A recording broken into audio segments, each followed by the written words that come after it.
स्वागत है आपका आपके अपने चैनल देसी धमाका पर। सीरियल गुम है किसी के प्यार में अब सभी करने वाली है एक नई शुरुआत की पहल।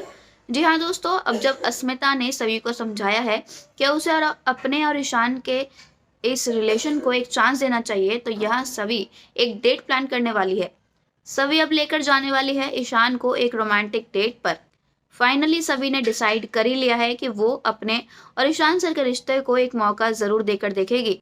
असल में सिर्फ सभी ही है जो शादी तोड़ने की बात करती है। ईशान ने सभी से शादी करने के बाद कभी भी उसे तोड़ने का भूले भटके भी नाम नहीं लिया है। ईशान ने कभी नहीं कहा कि वह इस शादी में नहीं रहना चाहता या वो सभी से दूर जाना चाहता है। ईशान ने हमेशा सभी का साथ दिया है और वो हस्बैंड होने का अपना पूरा फर्ज भी निभाता है, लेकिन सभी जो है वो हर वक्त जिद पर अड़े रहती है कि मुझे इस घर में नहीं रहना और मैं कुछ ही समय की मेहमान हूँ। लेकिन अब जब अस्मिता ने सभी को समझाया है कि वो जो कर रही है वो बिल्कुल गलत है, तो यह अब कुछ ना कुछ बात सभी को समझ तो आई है।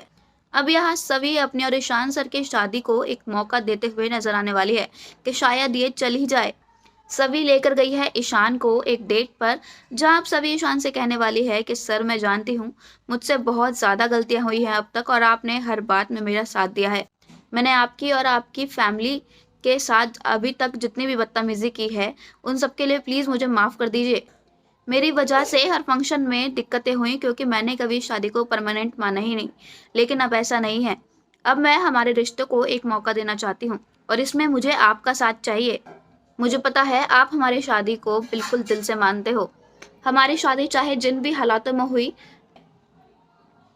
और अब मैं आपसे वादा करती हूँ कि मैं भी एक अच्छी वाइफ होने की रिस्पॉन्सिबिलिटी निभाऊंगी।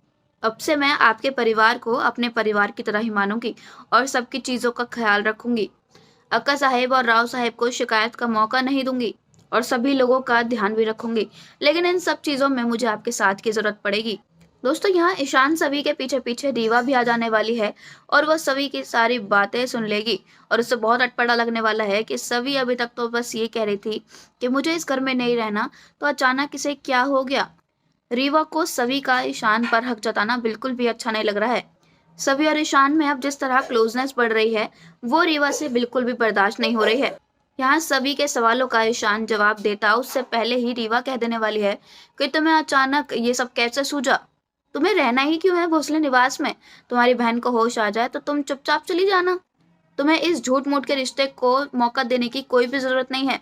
झूठे रिश्ते ज्यादा लंबे समय तक नहीं चलते सभी। ये बात तुम जितनी जल्दी समझ लोगी उतना ज्यादा अच्छा होगा। तुम्हारा और ईशान का रिश्ता पूरी तरह झूठा है।